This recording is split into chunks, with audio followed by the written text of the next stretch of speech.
I never thought a basement could hold a secret so dangerous that I had to take my grandchildren and run at 4 a.m. Yet there I was, standing in the cold hallway of my son's house, my heart hammering so violently I thought it might burst. Logan stirred in his sleep behind me, tiny breaths that should have comforted me but only sharpened my panic. Emma, barely 3, had one arm curled around my waist like a little anchor, a faintly muffled whimper escaping her lips. It had started with a sound I didn't recognize, a soft, metallic clink from the basement, a noise that didn't belong to the ordinary hum of a house at night. The furnace's low roar, the faint creak of settling beams, these were familiar. But this clink, sharp and deliberate, made my stomach twist.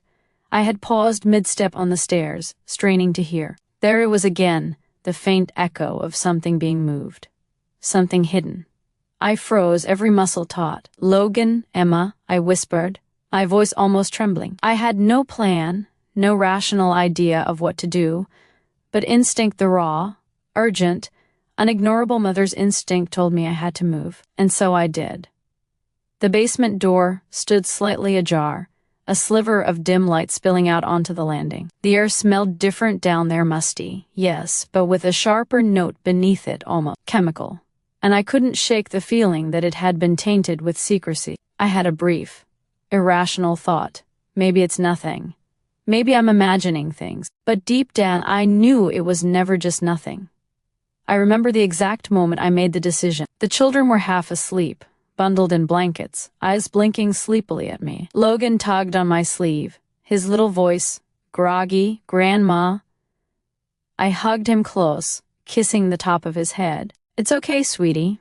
Grandma's here. We're gonna stay safe, okay?" Emma nestled against my side, her tiny hand gripping my shirt, and I felt a pang of guilt. I hated taking them into fear, into uncertainty, but I couldn't ignore the instinct screaming louder than any rational thought. Get them out.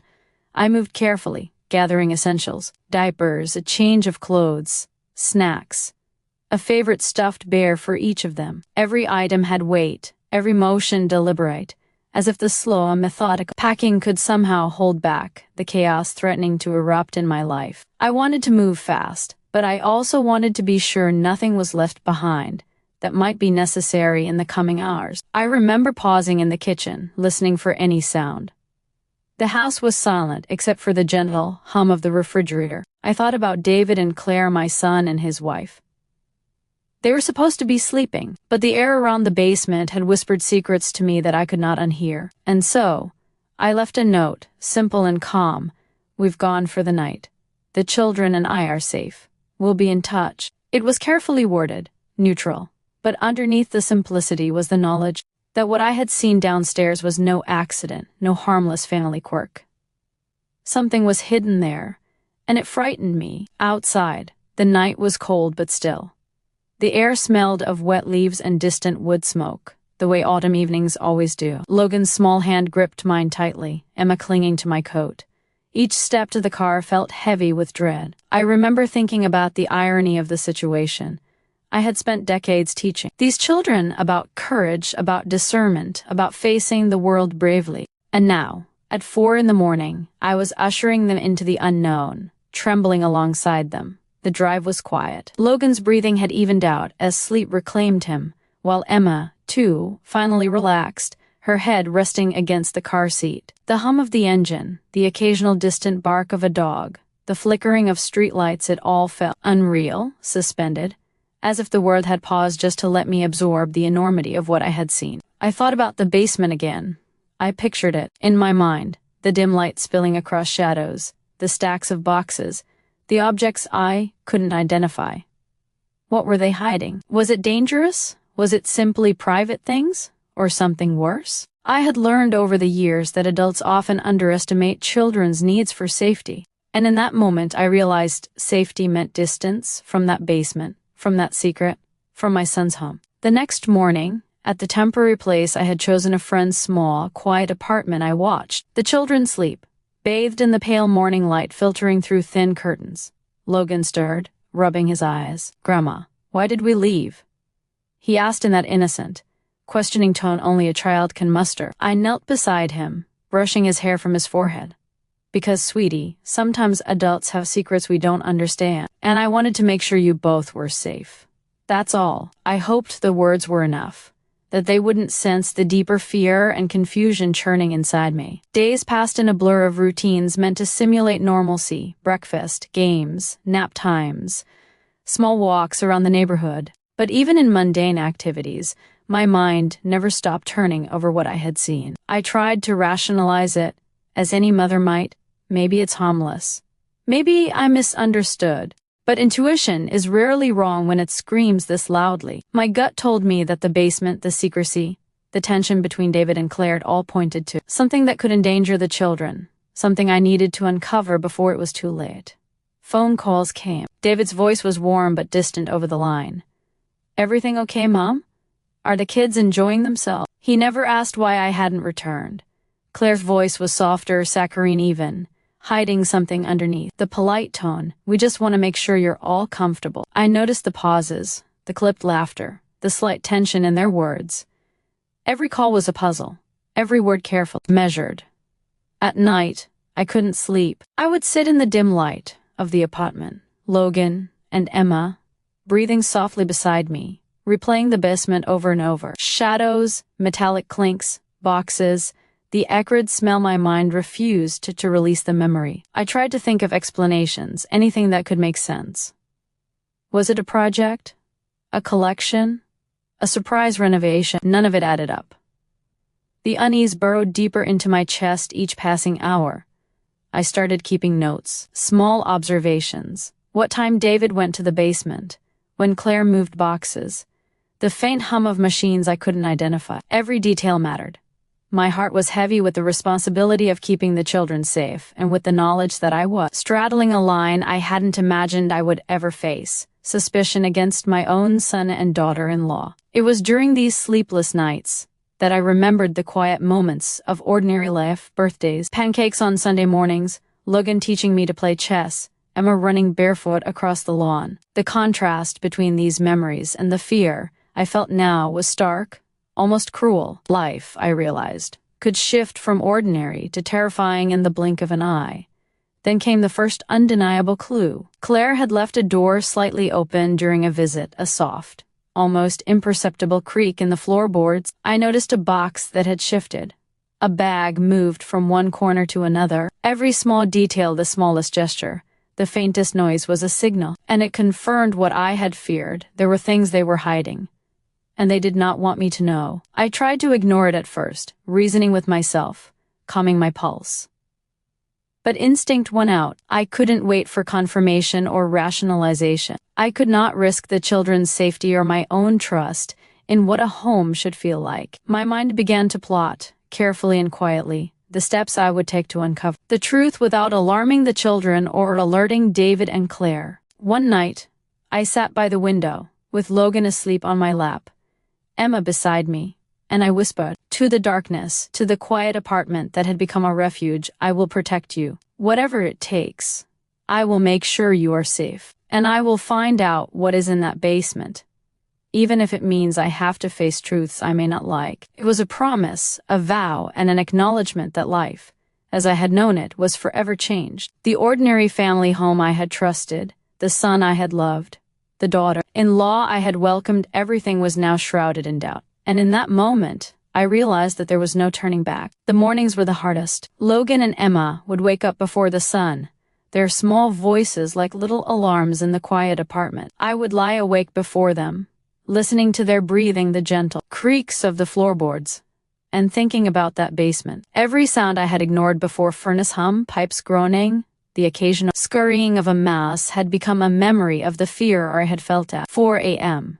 I could almost feel the chill of that basement on my skin, the faint chemical smell that lingered in the air and refused to leave. I tried to settle the children into a routine that mimicked normalcy. We ate cereal for breakfast, went for short walks around the quiet streets, and played simple games to keep their minds at ease. But no matter what I did, my thoughts drifted back to the house, back to David and Claire, and back to the basement that held the secret I could not name. It was during one of these walks that I noticed the first real clue, something I couldn't rationalize away. A neighbor, Mrs. Harrelson, waved at me with an expression I couldn't read. Her glance lingered, just a beat too long, and I saw something flicker behind her eyes.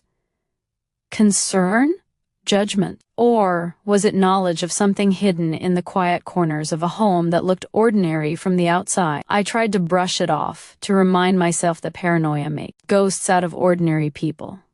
But deep down, I knew it was not mere imagination. Back in the apartment, I set the children up with coloring books and toys. While I sifted through my memories of recent visits to the house, I remembered subtle oddities I had dismissed.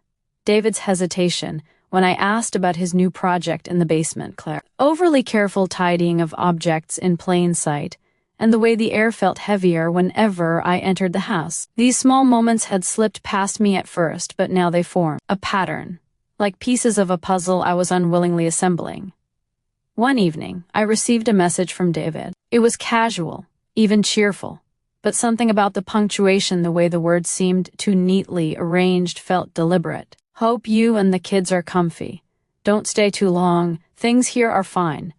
Fine. Just fine. But I could hear the tension hiding behind those words. Something about them rang hollow, like a bell struck in a distant room, vibrating just out of reach. I kept a journal, writing down observations, the noises, the movements, the behaviors. Every detail mattered. Sometimes, I would write for hours while the children napped, letting my mind wander back to that basement, trying to name the fear that had lodged itself in my chest. And then, inevitably, I would pause, pen hovering over paper, and whisper softly, "What are you hiding, David? What are you hiding?" Claire, days blurred into a week, the children began to sense my unease. Logan asked questions in his quiet way, with a curiosity that only a child could maintain without judgment. "Grandma, why don't we go home?" he would ask, innocently tugging at my sleeve. Emma, younger but just as perceptive, would cling tighter when I spoke on the phone with David, sensing the tension in my voice. I reassured them, using words that skirted the truth but offered comfort.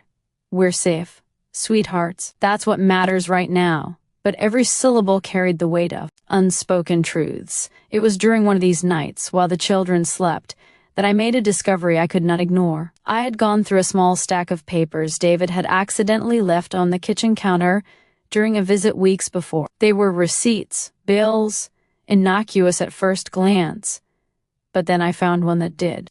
Belong, a payment to a company I had never heard of for items that made no sense. My chest tightened as I pieced together the fragments of what I had witnessed in the basement with this new evidence. There was no denying it anymore. Something secretive, something deliberate, was taking place behind closed doors. I remembered the metallic clink, the faint chemical smell, and the boxes I hadn't fully opened. The realization made my hands shake. I had spent hours reassuring myself that adults could be trusted, that families are safe places. And yet, here I was, piecing together a puzzle that suggested my instincts had been right from the start. The basement was a place of secrets, and those secrets were now impossible to ignore. I spent the next few days carefully observing every interaction with David and Claire. Phone calls became subtle investigations. Casual visits were scrutinized for any telltale gestures, shifts in tone, or half-spoken words. I noticed how Claire avoided eye contact when certain topics were mentioned, how David's laughter sometimes seemed forced, a thin veneer over a deeper tension. Every detail fed my growing certainty that the basement's contents were not just private, they were dangerous, potentially life-altering for the children and for the family as a whole. During this period, I also reflected deeply on the nature of trust and familial bonds. I thought about the countless times I had taught Logan and Emma about honesty, about integrity, about standing up for what is right. And I realized that in that moment, I had to embody those lessons, not for me, but for them. Protecting them meant accepting a reality I had never imagined confronting. One evening I sat by the window, watching the city lights twinkle in the distance, and thought about the moral weight of my situation. Families are supposed to be sanctuaries, places where secrets are meant to be small, harmless, and occasionally silly. But when those secrets threaten innocence and safety, the responsibility falls on those who can act. I whispered softly to myself, almost as if speaking to the night itself, "I will protect you, no matter what it takes." The children began to adapt to the temporary apartment. Logan played with blocks, carefully stacking them into towers that leaned precariously before toppling. Emma giggled at the sound, her laughter a balm to my frayed nerves. But even in these ordinary moments, my mind remained vigilant. Every creak in the floor, every passing shadow, every phone call from David or Claire could carry a hidden meaning. And then came a moment I will never forget. I was making tea in the small kitchenette when I heard Logan call softly, "Grandma." I turned to see him pointing at a faint shadow that seemed to linger at the edge of the room. My heart lurched, but I quickly realized it was only a trick of the light. Still, the incident underscored the fragile line we were walking, the boundary between safety and danger, between normalcy and suspicion. As part 2 draws to a close, I was left with one undeniable truth: the basement held a secret, a deliberate concealment that threatened more than just peace of mind. And I knew, with every fiber of my being, that uncovering it would require courage, strategy, and unwavering focus. The days ahead would test my limits, both as a grandmother and as a human being committed to protecting those I love. It was a Sunday morning when I finally decided I could not wait any longer. The weight in my chest had grown too heavy, and every quiet creak of the apartment reminded me of the basement and the questions that had haunted me for a week. Logan and Emma were playing quietly on the floor, absorbed in their little worlds, and I watched them with a tenderness that made my heart ache. They were too young to understand the shadows creeping through adult lives, too innocent to carry the burden I was now shouldering. I told myself it would be just a quick visit, just enough to confirm what I already suspected. I needed to see, to finally face the truth. I packed a small bag for the children, making it seem like an ordinary trip, casual outing, while secretly steeling myself for the confrontation I knew was coming. As we drove toward David and Claire's house, the familiar street seemed strange, almost menacing. Each turn, each stoplight, was a reminder that the ordinary world could hide extraordinary secrets. We arrived without fanfare. David greeted us at the door, smiling, though his eyes betrayed a flicker of something I couldn't immediately name. Claire appeared behind him, her movements unusually precise, like a dancer performing a choreography I wasn't allowed to see. I smiled politely, holding the children close, masking my nerves with a calm exterior. It was when we descended the basement stairs that everything changed. The air was thick, almost suffocating, carrying that same chemical scent I remembered from before. My pulse quickened. Every step I took felt heavier, as though the gravity of the secret itself was pressing down on me. The children clung to me instinctively, sensing my unease, even if they did not understand why. And then I saw it. Boxes were stacked neatly against the walls, but it wasn't the boxes themselves that caught my attention. It was what spilled from one of them: a series of photographs, documents, and small devices that had no place in a normal home. I picked up one of the photos, and my hands trembled. It was clear now. David and Claire had been involved in something deliberate, something that could have endangered the children if I had not acted. The shock pressed down on me, tangible weight that made it hard to breathe. I heard Claire behind me, her voice carefully measured. "I see you found it." I turned slowly, trying to control the quiver in my voice. "Why, Claire, why hide this?" Her eyes flickered with an emotion I couldn't immediately name: regret, fear, perhaps even shame. "I didn't want you to worry," she said softly, but the words sounded hollow, almost rehearsed. David stepped closer, his posture defensive, his voice low. "It's not what you think. We were protecting you, protecting them." I echoed, disbelief layering every word. "From what?" "From you." The children, sensing the tension, began to tug at my sleeves. I knelt down, whispering softly, "Stay close to me, loves. Just stay close." Their eyes, wide and trusting, pierced my heart with both vulnerability and courage. I realized then that my role was clear. I had to shield them, no matter the cost.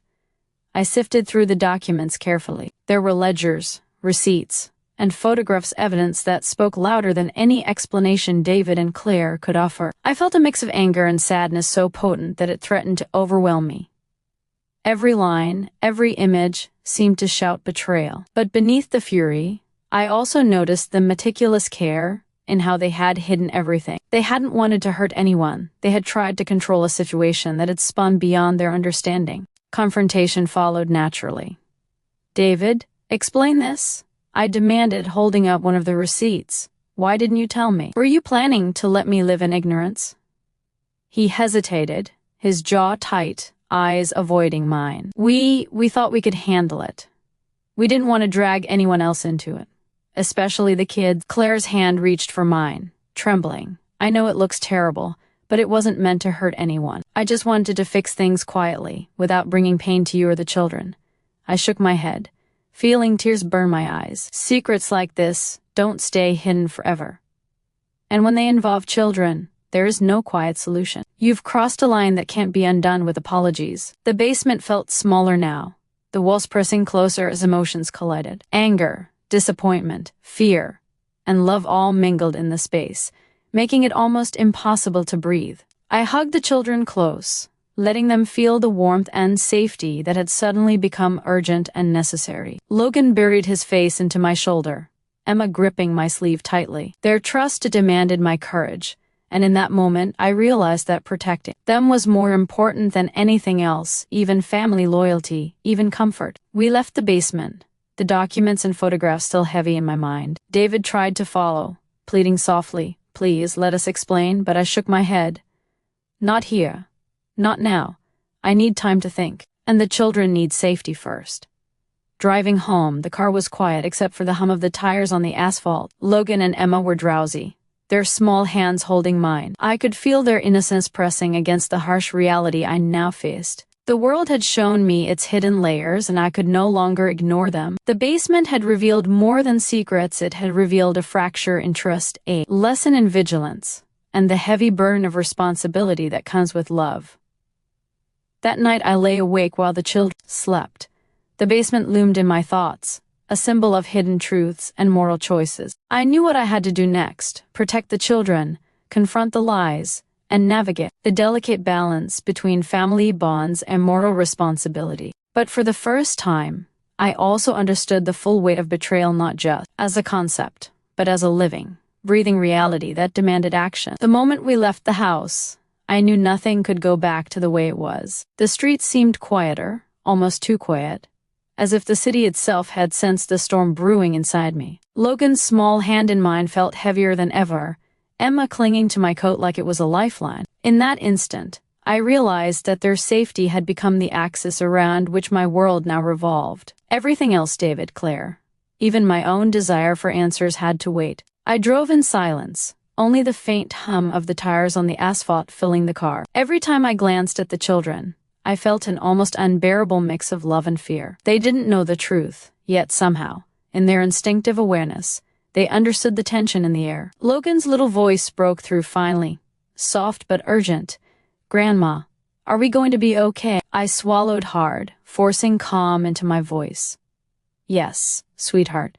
We are safe now. That's what matters most." But the lie weighed on me, because I wasn't sure how safe we truly were not, until I understood everything about what had happened in that basement. The evidence I had glimpsed haunted my thoughts, the photographs, the receipt, the meticulous hiding of objects that spoke of secrecy and deception. And yet, as overwhelming as it was, I knew there could be no hesitation. We spent the rest of the morning unpacking essentials in our temporary apartment. I tried to create a sense of normalcy for the children, letting them play, drawing with crayons, and reading them their favorite stories. But I was constantly aware of the clock ticking, the hour slipping by, and the knowledge that a confrontation with reality loomed. Finally, I sat down with the children and spoke in a measured, gentle tone. "I need you to listen carefully. Some things have happened that you don't need to fully understand right now. But you need to know one thing: you are safe, and no one will ever hurt you while I am with you." Their wide eyes, full of trust, tore at my heart and steeled my resolve. Protecting them meant confronting David and Claire not in anger, but with clarity, strategy, and focus. I called my sister, someone I trusted implicitly, and shared everything I had discovered. Her voice, steady and calm, reminded me that I wasn't alone. "You have to act carefully," she said, "but you also have to protect the children. That is your first responsibility.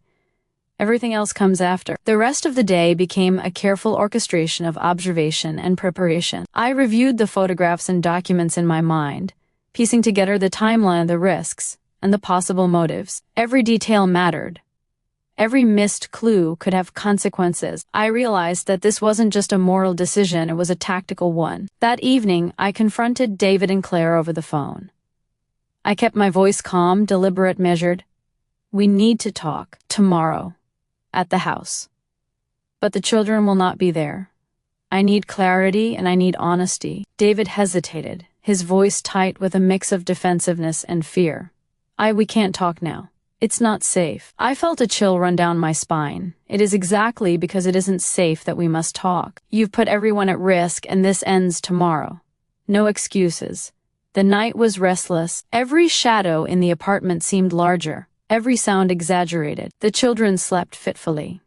And I found myself pacing, unable to rest. My mind raced with possibilities, what they might admit, what they might conceal, what the consequences could be. But through it all, one thought remained constant: I would not allow my grandchildren to remain in danger. The next morning, I returned to the house, armed with resolve and accompanied by a close friend for support. Logan and Emma stayed behind, in a safe location, their trust and innocence preserved. The house felt different, now familiar, yet tainted with the memory of betrayal. I descended the basement stairs, this time with intention rather than fear. Every box, every shadow, every sound carried weight. I laid out the evidence I had documented, confronting David and Claire with calm precision. We need honesty, I said firmly. I need to understand what happened here, and I need to know that my children are safe. David's shoulders slumped, the facade of control finally cracking. We made mistakes, he admitted, voice low. We were trying to fix things before they got worse. But we didn't realize the risk, and we didn't think anyone would notice. Claire's eyes welled with tears. I didn't want to hurt anyone, she whispered. I thought we could handle it quietly. I didn't think it would come to this. I felt a wave of anger, frustration, and sorrow wash over me. It doesn't matter what you thought. It matters what you did. And now we have to deal with the consequences. But first, my children must be safe.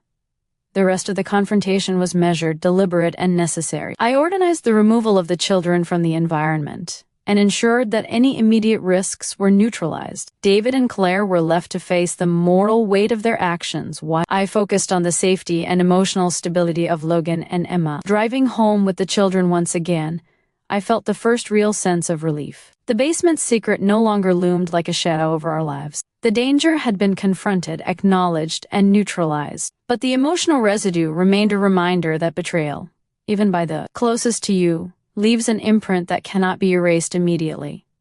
That night, as the children slept safely, I reflected on the events of the past week. I realized that family is both fragile and resilient. Trust can be broken, but love, when combined with courage and vigilance, has the power to protect and restore. I whispered softly into the dark, almost as a promise: I will always keep you safe, no matter what secrets lie in the shadows. The days that followed felt like a slow-motion unraveling of a world I thought I knew. Every familiar street, every corner of our neighborhood seemed to whisper reminders of the basement and the secrets it had held. The truth, once contained in that dark room, had begun to spill into the daylight, and the weight of it pressed heavily on everyone involved. David and Claire, who had once seemed untouchable in their carefully constructed lives, suddenly appeared fragile and exposed. I saw it in the way neighbors glanced at them, in the hushed conversations that stopped when they entered a room. It was a subtle, almost invisible consequence, but one that spoke volumes. The moral reckoning was quiet but undeniable, and I realized that actions, no matter how well-intentioned, carry consequences beyond what anyone anticipates. I had been careful not to expose the children to unnecessary scrutiny,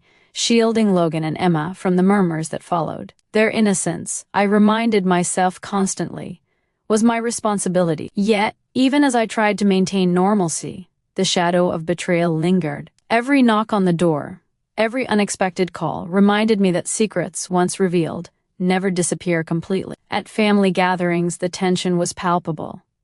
Conversations that had once flowed easily now stumbled over unspoken truths. Relatives glanced at me, perhaps waiting for my reaction, while David and Claire seemed trapped in a state of perpetual apology. I chose my words carefully, measured my tone, and relied on calm reflection rather than anger. My role had shifted from being simply a family member to being a guardian of truth and morality, someone who ensured that accountability did not become cruelty. Friends offered support quietly, lending an empathetic ear without prying too deeply. One evening, over tea, in my quiet living room, I spoke with my sister again, letting my thoughts spill freely. "It's strange," I said softly, "how betrayal can change the way you see people you thought you knew. And yet, it also clarifies what truly matters: the children, our integrity, the way we hold ourselves even when the world turns sideways. These are what endure." Meanwhile, David and Claire faced subtle consequences beyond family judgment. They were forced to confront the reality of their choices: small legal inquiries, social scrutiny,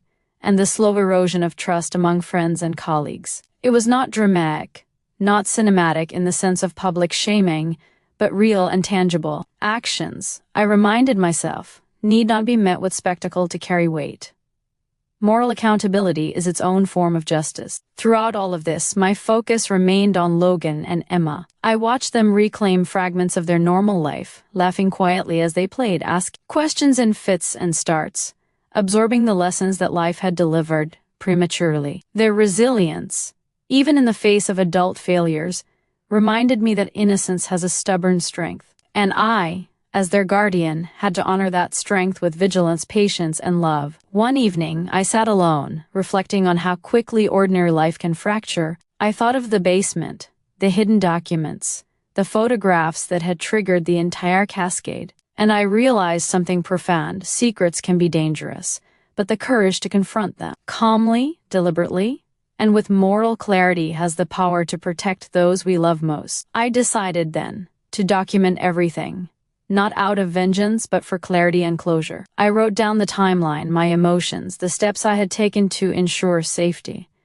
Each word felt like a small act of control, a way to impose order on the chaos that had entered our lives. I knew that when Logan and Emma were older, they would need to understand, not to judge, but to learn that even in betrayal, there is resilience, and even in fear, there is courage. Publicly, I remained composed, attending community events, visiting neighbors, and engaging in daily life as if nothing had changed. Yet beneath the calm exterior, a quiet revolution had occurred within me. I had witnessed deception, confronted danger, and acted decisively to protect the ones who could not protect themselves. And in that, I found a strange sense of peace. In conversations with friends and family, I avoided detailed exposition, choosing instead to speak of lessons learned, of the importance of vigilance, trust, and moral responsibility. I wanted the focus to remain on the children, on rebuilding life with honesty and integrity, rather than dwelling on shame or recrimination. This approach gradually reshaped relationships, allowing some bonds to mend while others,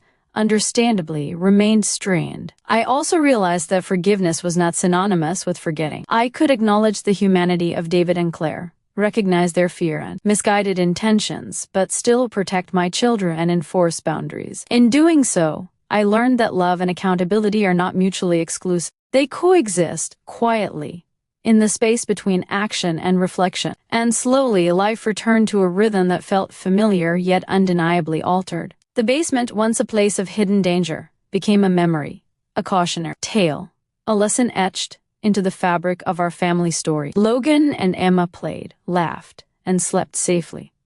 And I held them close, knowing that the choice I had made had safeguarded not just their present but the trajectory of their future. As the sun set over the city, casting golden light across our temporary home, I felt a quiet satisfaction.